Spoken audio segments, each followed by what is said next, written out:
20 petites minutes pour vous parler d'un projet qui a démarré justement pendant le confinement, qui a démarré, donc je suis Benjamin Cabet, je travaille chez Microsoft dans mon boulot de tous les jours. Et c'est un projet qui a démarré un petit peu plus dans mon garage, on va dire. En quelques heures, en quelques jours, je me suis retrouvé à implémenter un nez artificiel. Alors le terme est peut-être un peu exagéré, mais en pratique, ce petit, d'ailleurs, je peux vous le faire passer, ça ne risque pas grand-chose.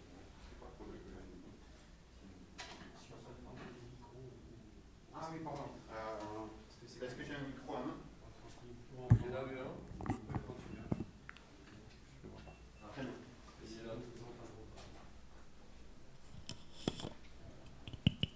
Ok, c'est parti. Le talk est en français, c'est bon? Oui. Donc voilà. Et alors au tout début, évidemment, sur les premières heures, je n'avais pas encore imprimé un nez en 3D, ça n'avait peut-être pas tout à fait ce look and feel, mais le fonctionnement de base, il était déjà là, c'est-à-dire qu'en fait, c'est un nez et un ensemble de capteurs qui, grâce à de l'intelligence artificielle, qui tourne sur le microcontrôleur qui est dans ce device, ben, on peut apprendre à l'équipement à reconnaître telle ou telle odeur. Et là où c'est intéressant, c'est qu'il y a beaucoup d'open source et de open hardware là-dedans. Et j'ai perdu mon fil de pensée. Je vous avais dit qu'en français, c'était plus compliqué peut-être au final. Non, c'est une seule excuse en fait. Non, il y a beaucoup d'open source, beaucoup d'open hardware, et j'ai appris pas mal de choses au niveau technique, on va dire, mais au-delà, en termes de buzz, on va dire, qu'il y a pu y avoir autour du projet. J'espère avoir le temps de vous faire un petit peu passer quelques messages intéressants là-dessus. Sachant que voilà, moi, je suis dans mon boulot tous les jours, je travaille chez Microsoft. Je suis pas un développeur dans mon boulot actuel, mais clairement par formation, je suis un ingénieur en informatique comme sûrement beaucoup d'entre vous.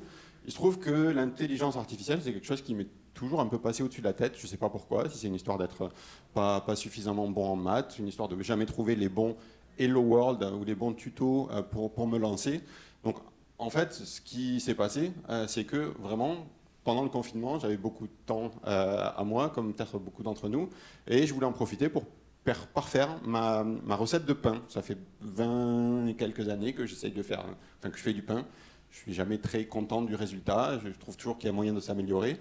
Et je me suis dit que j'avais peut-être enfin une excuse pour me mettre à apprendre un petit peu mieux peut-être qu'est-ce que ça veut dire qu'un réseau de neurones, qu'est-ce que ça veut dire que des layers dans une architecture de réseau de neurones, tous ces trucs-là qui me paraissaient un peu obscurs. Peut-être qu'avec un use case un peu plus tangible, j'allais pouvoir essayer. L'idée était vraiment d'utiliser des capteurs de gaz dont je savais qu'ils étaient disponibles pour mesurer l'empreinte olfactive de mon levain et corréler ça à la qualité du pain que le levain allait donner et avec un peu de bol, arriver à un résultat.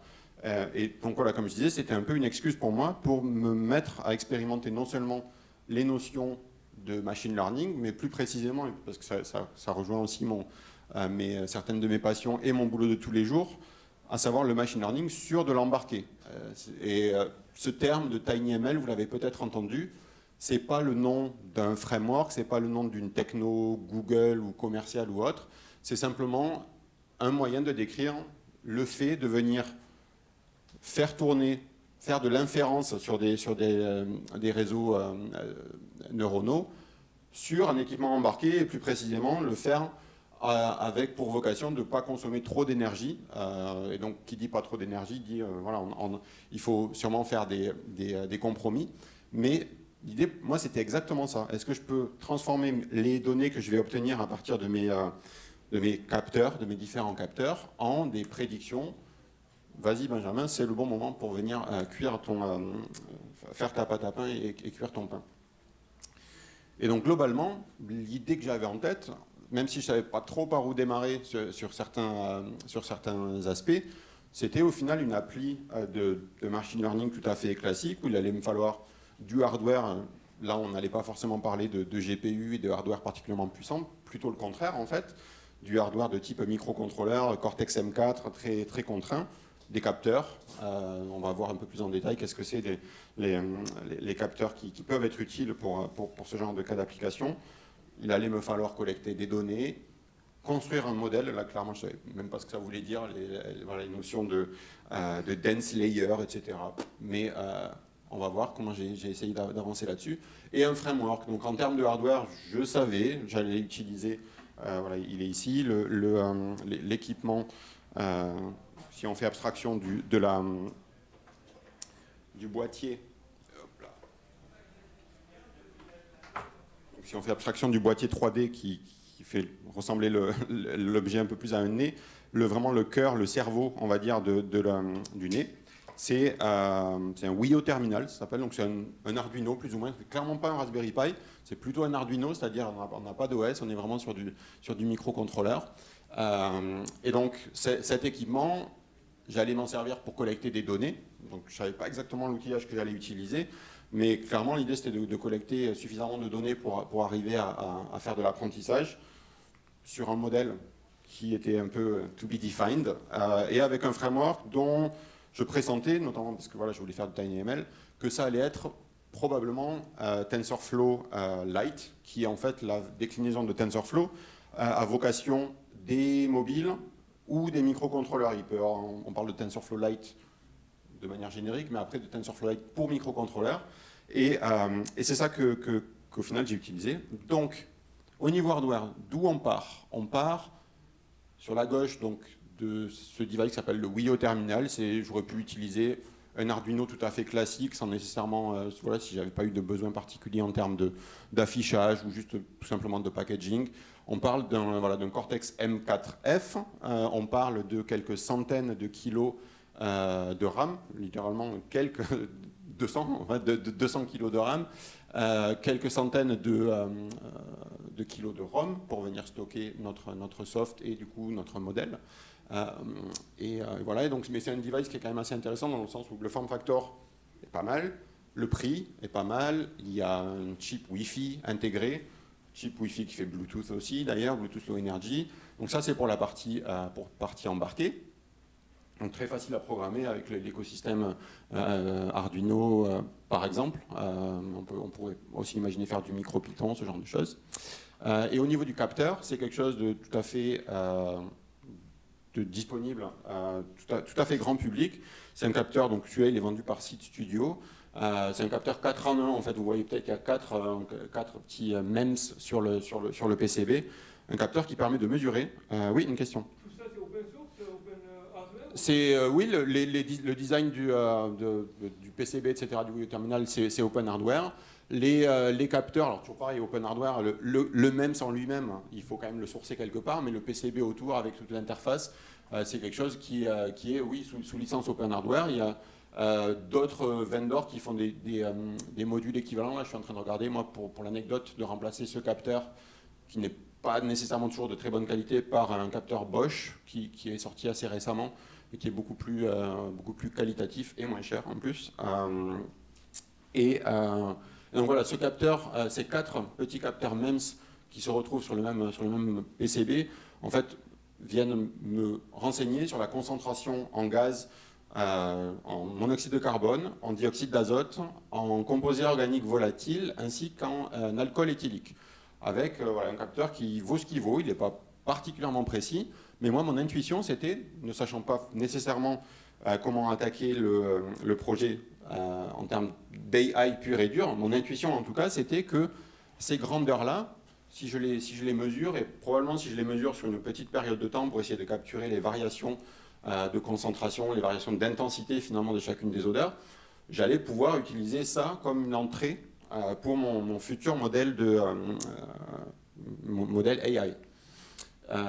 Le capteur, juste pour l'anecdote, je ne suis pas du tout un chimiste ou un électrochimiste, mais le principe, c'est que sur ce tout petit capteur MEMS, on a en fait une fine couche et une fine feuille de semi-conducteur qui, en fait, lorsqu'elle est exposée à un courant électrique, va venir réagir et faire une réaction électronique avec certains composants dans l'air. Et donc, qui dit réaction dit échange d'électrons et variations finalement dans la résistance du capteur, et donc c'est quelque chose qu'on peut mesurer. Donc le capteur, c'est finalement un capteur analogique en fait, et on va pouvoir venir corréler la concentration en composés organiques volatiles par exemple, transformer ça, ça va être une résistance qu'on va pouvoir mesurer, donc on va pouvoir mesurer ça sur son microcontrôleur.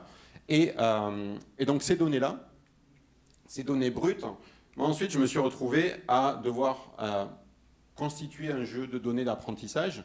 Donc là j'ai utilisé un outil qui est basé sur notamment TensorFlow et sur pas mal de pipelines open source. Il se trouve que l'outil en lui-même, c'est pas un outil open source, mais je suis tout à fait ouvert à discuter offline des alternatives qu'il aurait pu y avoir. Il se trouve que là cet outil m'a rendu l'étape de collecte de données très facile et très proche vraiment d'un clicodrome, dans le sens où mon équipement embarqué, je le connecte à mon laptop, à mon PC, peu importe. L'équipement, je l'ai programmé pour que sur port série, ad libitum, ils viennent dumper les valeurs lues, les valeurs brutes lues sur les capteurs, et un petit agent tourne sur mon laptop pour venir forwarder les données sur le cloud, sur le studio AI proposé par Edge Impulse, dans lequel ensuite je vais pouvoir capturer toutes ces données-là, les étiqueter, dans l'optique de venir créer un modèle. J'aurais pu le faire sûrement avec des Python notebook, etc. etc. Faisant peut-être un blocage sur tout ce qui est AI, pour une raison que j'ignorais, que j'ignore toujours d'ailleurs. Pour moi, ça a été une des parties, une des choses qui a constitué le déclic, on va dire, c'était que ça m'a rendu possible le fait d'aller une étape plus loin finalement, d'aller à l'étape où ça y est, j'avais des données propres et des données qui ressemblent finalement à ça, et où là j'ai pu faire la passerelle entre mon intuition, on va dire, et le vrai monde du machine learning, à savoir, mon intuition me disait, si je capture 1 ou 2 secondes de mesure de concentration de chacun des 4 gaz que mes capteurs mesurent, au final, arbitrairement, j'ai décidé qu'1 seconde et demie, c'était le meilleur compromis. 1 seconde et demie de données capturées à 10 Hz, ça fait quoi? Ça fait 15 samples pour chacun des gaz. Donc ça fait quoi? Ça fait 15 x 4, je me retrouve avec 60 données brutes de décoffrage, dont là aussi mon intuition me disait, c'est pas ça exactement que je mets directement en entrée d'un algo de machine learning, mais par contre, mon intuition me dit que, mettons si ça c'est du whisky, sur ces 15 données, il faut que je regarde peut-être la moyenne, le minimum, le maximum, la déviation standard, ce genre de choses, enfin l'écart type. Et c'est ça qui caractérise probablement l'odeur, au-delà du fait que oui, il y a beaucoup d'alcool dans du whisky et peu, je ne sais pas, de carbone monoxyde. Comment ça varie? Est-ce que c'est plutôt plat? Est-ce que ça monte? Est-ce que ça descend? Et donc, en fait, là aussi, grâce à l'outillage Edge Impulse, même si maintenant je saurais le faire tout seul comme un grand, l'idée, ça a été de prendre les 60 données brutes là qu'on a vues juste avant et les transformer en ces 20 indicateurs clés qui sont finalement, si on regarde ligne par ligne, on se retrouve, colonne par colonne, pardon, on se retrouve à avoir la moyenne, le minimum, le maximum, l'écart type et la variance, c'est ça qu'on dit en français, et sur chacune des lignes, ça représente finalement chacun des gaz. Donc, grâce à ça, j'ai l'empreinte, on va dire, de l'odeur, en tout cas c'est ce que j'espère, sur 1 seconde et demie de capture de données. Voilà les indicateurs clés. Et donc ensuite, qu'est-ce qu'on fait? On a ça, on a fait, donc c'est du signal processing très très basique, mais on peut quand même considérer que la première étape, du coup, c'est de passer les données dans cette moulinette de signal processing. Et ensuite, il reste à faire le neural network. Moi, l'idée, c'est qu'en sortie, je voudrais que ça me dise c'est du whisky, justement, que ça me dise c'est du café, c'est de l'air ambiant, c'est autre chose. Et si j'ouvre un livre de machine learning, ça va me dire, vas-y, tu fais des fully connected layers, tu fais des fonctions d'activation, etc. Ça me parlait pas trop. Par contre, maintenant, je suis un peu plus à l'aise et je me suis rendu compte que finalement, ce que j'étais venu faire, là aussi, entre autres, grâce à l'outillage, je suis venu simplement modéliser le fait que j'avais une sorte d'équation à résoudre où en entrée, j'ai les fameux 20 indicateurs clés, pardon pour la liaison hasardeuse, les 20 indicateurs clés qui représente l'odeur qui m'intéresse. Et en sortie, je veux finalement une fonction qui prend en entrée cela. Et en sortie, me donne une probabilité c'est 100% du whisky, 0% du café, 0% de l'air ambiant, par exemple. Et donc, finalement, je me suis retrouvé à implémenter un réseau neuronal très simple, juste avec des dense layers, pour simplement venir établir la corrélation entre les entrées et les sorties. Et du coup, je me retrouve à avoir un modèle qui peut notamment être compilé sous la forme d'un modèle TensorFlow, et notamment, et parce que pour ceux d'entre vous qui sont peut-être familiers avec le machine learning, etc., mon architecture de réseau de neurones, elle est ultra simple, donc il n'y a pas de fonction qui nécessiterait particulièrement de l'accélération, ce genre de choses. Donc au final, c'est quelque chose qui peut être implémenté directement sous forme de code C qui va tourner sur de l'embarqué, qui éventuellement, quand c'est disponible, va utiliser peut-être certaines des accélérations matérielles que ARM peut mettre à disposition dans l'écosystème, enfin les fonctionnalités CM6 pour faire pour tout ce qui est DSP, etc. Ça peut éventuellement être accéléré, mais quand bien même ça ne l'est pas, c'est pas forcément grave. Et en plus, moi, ce qui m'intéresse, c'est que le fameux modèle, qui n'est ni plus ni moins, au final, moi, ce que je veux, c'est une fonction que je peux appeler, je lui donne mes données brutes, et en sortie, ça me donne la prédiction. C'est quelque chose qui est carrément directement packagé sous forme d'une librairie Arduino. Donc je me retrouve à pouvoir utiliser ça dans mon code et à pouvoir ensuite du coup capitaliser là-dessus, construire toute ma UI, etc., etc. Et donc tout ce que je viens de dire, il me reste 4 minutes, ça va être intéressant. Tout ce que je viens de dire, c'est quelque chose qu'au final, je me suis retrouvé à faire littéralement en quelques heures. En un week-end. Alors oui, d'accord, j'avais déjà joué avec Arduino, etc., etc. Mais c'est quelque chose que j'ai fait assez rapidement. Et ça ressemble à du bricolage. C'est clairement le genre de bidouillage qu'on peut faire quand on fait de l'Arduino et qu'on sort. Mais oui, c'est exactement ça. C'est un peu ce que je voulais vous dire pendant ce talk-là. Donc, j'ai bricolé, j'en ai parlé un petit peu sur les réseaux sociaux, etc. Et les gens trouvent ça intéressant, parce que finalement, faire un nez artificiel, ça parlait aux gens. Moi, je pensais que c'était un problème qui avait déjà été résolu par ailleurs, mais peut-être pas. Et donc, j'ai vu qu'il y avait de l'intérêt, donc finalement, je suis allé plus loin. J'ai designé j'ai pris Blender, c'était pas forcément le meilleur choix, mais j'ai designé le boîtier que vous avez vu. Il est disponible si vous voulez l'imprimer, il est disponible. Et ensuite, j'ai continué à en parler sur les réseaux sociaux, etc. Et en fait, ce projet, il est vraiment devenu viral. Et moi, ça continue à m'étonner parce que clairement, je suis un imposteur en termes de machine learning. J'y connaissais rien, j'y connais toujours très peu. Il y a plein de gens qui sont souvent bien plus forts que moi. Par contre, ça m'a permis de réaliser que finalement, peut-être la majorité des gens n'ont pas la compréhension globale ou la vision globale sur le fait que ne serait-ce qu'il existe des capteurs qui peuvent mesurer la concentration en composés organiques volatiles.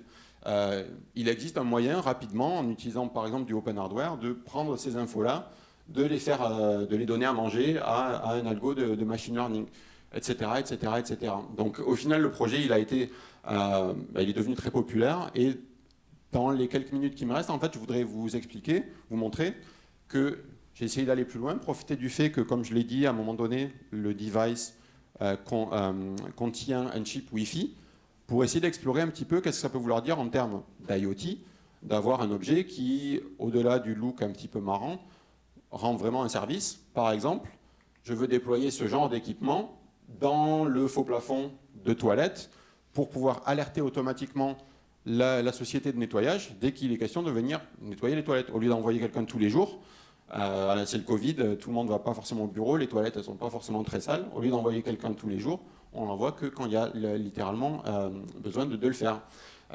Et donc, le code source du projet, si vous le récupérez, vous pourrez vous rendre compte qu'en fait, dès que le nez s'allume, potentiellement, on peut le configurer pour le connecter à une plateforme IoT en utilisant MQTT. Donc moi, je le connecte à Microsoft Azure IoT, mais ça pourrait être... Voilà, ça utilise MQTT, vous faites ce que vous voulez avec. On envoie la télémétrie en temps réel sur le cloud. C'est potentiellement quelque chose qui est bidirectionnel. Si le nez à T0 ne sait reconnaître que ça sent bon, ça sent pas bon dans les toilettes, fair enough. Peut-être que dans 6 mois, on a des capteurs qui sont capables de détecter l'odeur du Covid dans l'air. En tout cas, la littérature scientifique semblerait indiquer que c'est possible. ben, pourquoi pas on déploie une mise à jour du modèle. Et donc voilà, au final, le nez se retrouve à pouvoir envoyer la télémétrie en temps réel. Évidemment, on peut construire tout un tas de dashboards, etc., etc. Et ensuite, juste, je ne veux pas trop déborder, je vais essayer. D'accord, très bien. Oui, mais je voudrais être sûr aussi de pouvoir prendre les questions s'il y en a. Mais voilà, l'idée, c'est donc de rendre le nez, ben, finalement, c'est un équipement IoT. Je peux envoyer le fait que le nez a reniflé du café, du caca. C'est enregistré, oups. Mais ce n'est que le début. En fait, là où ça devient intéressant, c'est quand on peut aussi visualiser les données. Ça, on l'a vu peut-être un tout petit peu sur la petite animation d'avant. Stocker les données, évidemment. Mais ensuite, là où c'est vraiment puissant, c'est lorsqu'on vient s'intégrer avec tout un tas de systèmes existants. Et si on reprend l'exemple d'une société de nettoyage, d'une société de service, elle, ce qui l'intéresse, c'est de venir relier à son existant tout son existant qui est dans un ERP quelconque, une base de données quelconque, où elle a la vision sur je gère telle et telle flotte de bâtiments, j'ai du personnel qui est responsable pour nettoyer tel ou tel bâtiment, je gère aussi leur agenda, je sais que le jeudi, c'est Jean-Pierre qui doit aller nettoyer, enfin, ou c'est John qui doit aller nettoyer tout ce qui concerne le bâtiment Tribune Tower, par exemple. Ben, ça, c'est de l'existant. Qu'est-ce qui se passe lorsqu'on vient enrichir ce graphe-là avec des informations qui viendraient potentiellement d'objets déployés dans la vraie vie, donc voilà le fameux terme digital twin. Donc le jumeau numérique de mon capteur né XYZ, ben, à un moment donné, il est su que ce nez-là, il est à tel endroit dans tel bâtiment.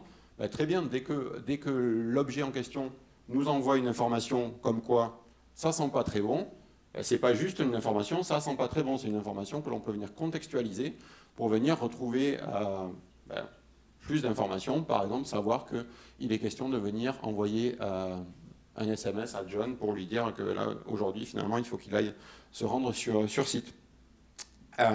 Quelques pointeurs avant de conclure et peut-être de faire une mini démo s'il y a le temps, mais je pense pas, on se mettra sur le côté pour ceux que ça intéresse.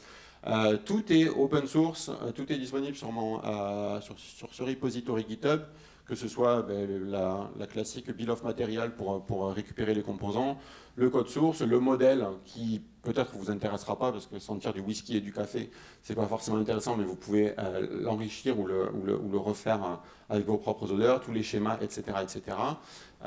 Il existe un kit, alors je fais aucune pub et j'ai absolument aucune royalty là-dessus, mais si vous voulez acheter tout le hardware, tout packagé, Seed Studio en a fait une version dispo, donc en un clic vous pouvez récupérer le capteur de gaz, le petit contrôleur qui peut permettre de contrôler le ventilateur qui est inclus dans le boîtier. Vous avez peut-être vu certains, pour ceux qui ont fait circuler. Il y a des ressources intéressantes. Enfin voilà, si vous voulez en savoir plus, vous allez savoir dans quelques secondes où me trouver et vous n'hésitez pas à chercher sur le net.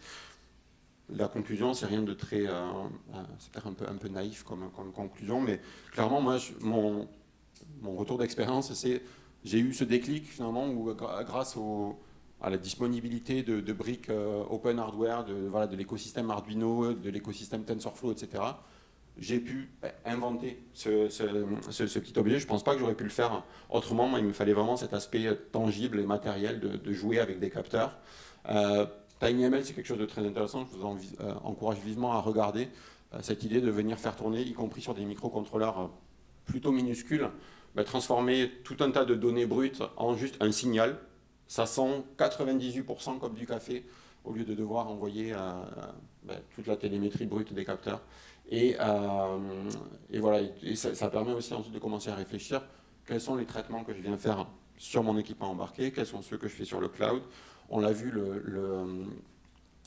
cet aspect, venir contextualiser dans le système d'information de l'entreprise, contextualiser les données qui viennent des capteurs avec quelque chose de beaucoup plus vaste. Ça, évidemment, c'est quelque chose qu'on va vouloir probablement faire dans le cloud, parce qu'on n'a pas accès à toute cette science et toute cette information côté embarqué, mais par contre, voilà, reconnaître l'odeur, c'est tout à fait quelque chose qu'on peut faire de manière locale et self-contained. Et voilà ce que j'avais à vous dire. Vous pouvez me trouver en ligne, me laisser un mail ou autre si vous avez des questions. Peut-être que vous avez des questions.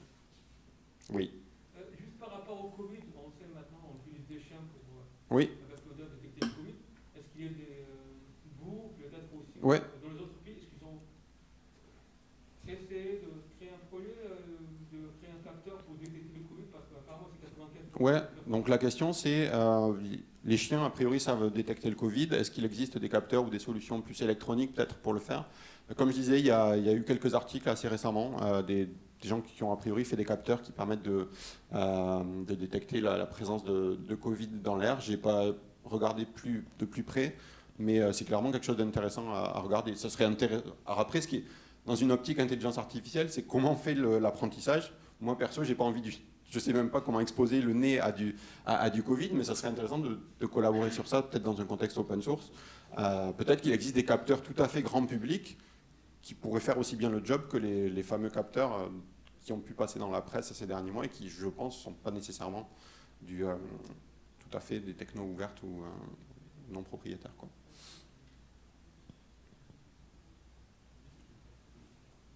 Oui. Un peu dans la même thématique, nous, en innovation, on travaille en open source sur l'épilepsie.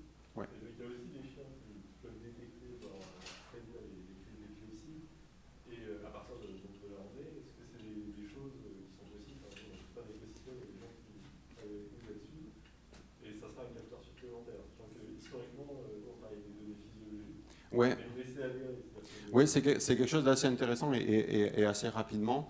Donc, la réponse courte, c'est je ne sais pas si c'est possible, mais par contre, ce qu'il est intéressant de regarder, c'est tout ce qu'on peut faire quand on fait en anglais, on appelle ça du sensor fusion. Et c'est intéressant d'essayer de ne pas trop faire d'anthropomorphisme dans le sens où, moi, typiquement, le nez, il est capable, en l'état, rien qu'avec le capteur de gaz, de faire la différence entre un whisky très tourbé et un whisky tout à fait classique. Bon, c'est une coïncidence peut-être, et c'est de la chance, et ça marche très bien, c'est tant mieux. Mais je ne m'interdis pas, le jour où le capteur de gaz tout seul n'arrive pas à faire la différence peut-être entre un alcool X et Y, ben pourquoi ne pas rajouter un simple capteur de couleur ou un simple capteur physiologique dans l'exemple que tu prenais. Et donc peut-être que pour l'épilepsie, ajouter un certain type de capteurs va peut-être ajouter un tout petit peu d'input supplémentaires qui vont permettre de caractériser telle ou telle information, là où un capteur tout seul n'a peut-être pas suffisamment n'est pas assez discriminant, quoi. Je rajouterais qu'au niveau des diabètes, quand les gens ont des problèmes de diabète et sont en hypoglycémie, là, les chiens sont très performants. Donc ça, vous le trouvez dans la littérature. L'autre élément, c'est que peut-être, les nez des chiens sont vraiment exceptionnels. Ça, il faut le savoir aussi. Même notre nez, et je crois que chez les parfumeurs, c'est assez connu tout ça. Enfin, ça serait intéressant, bien sûr, de voir, parce que là, à la fois, il y a trois objets. Il y a l'air, si j'ai bien compris, le café, le thé. Maintenant, effectivement, il y a des différences entre un tourbé et voilà. Ouais. C'était juste une remarque. Et C'est super. Je ne veux pas monopoliser la parole. Une partie de la démo que je voulais montrer, c'est Blender, vous connaissez peut-être. On peut très facilement, et littéralement en quelques lignes de code, venir scripter un modèle 3D pour venir faire la passerelle justement à cette notion de digital twin que j'expliquais rapidement tout à l'heure. Si dans mon graphe digital twin, je suis venu indiquer une relation entre la cuisine du bâtiment Tartampion et ce capteur-là, dès que ce capteur-là vient envoyer des données au cloud, à tout moment, moi, je peux venir faire une requête qui est « Est-ce que dans la cuisine, il y a un capteur? Si oui, qu'est-ce qu'il me dit ?» Et là, vous l'avez peut-être aperçu, je viens de mettre le capteur dans le bac de café et on a eu un rafraîchissement en temps réel. C'est tout bête, c'est loin d'être industrialisé, ça c'est mes collègues, on va dire, qui se chargent de ça, mais moi, je veux montrer que c'est simple. En fait, voilà, on parle littéralement de venir mapper le graphe de notre visualisation 3D au graphe digital twin. Littéralement, c'est un mapping 1-1, quoi, en l'occurrence. Et c'est assez intéressant. Là, on pourrait imaginer que c'est dans un EHPAD, on veut pouvoir savoir si les résidents se sont fait couler du café aujourd'hui, parce que si ce n'est pas le cas, peut-être ça veut dire qu'ils sont peut-être pas en forme. Alors, la visualisation est peut-être complètement tordue et capillotractée, mais je pense que vous voyez l'idée de ce que j'appelais l'Internet of Signals. Et voilà. C'est Oui, voilà aussi. Aussi. En tout cas, merci beaucoup et oui, vous savez où me trouver.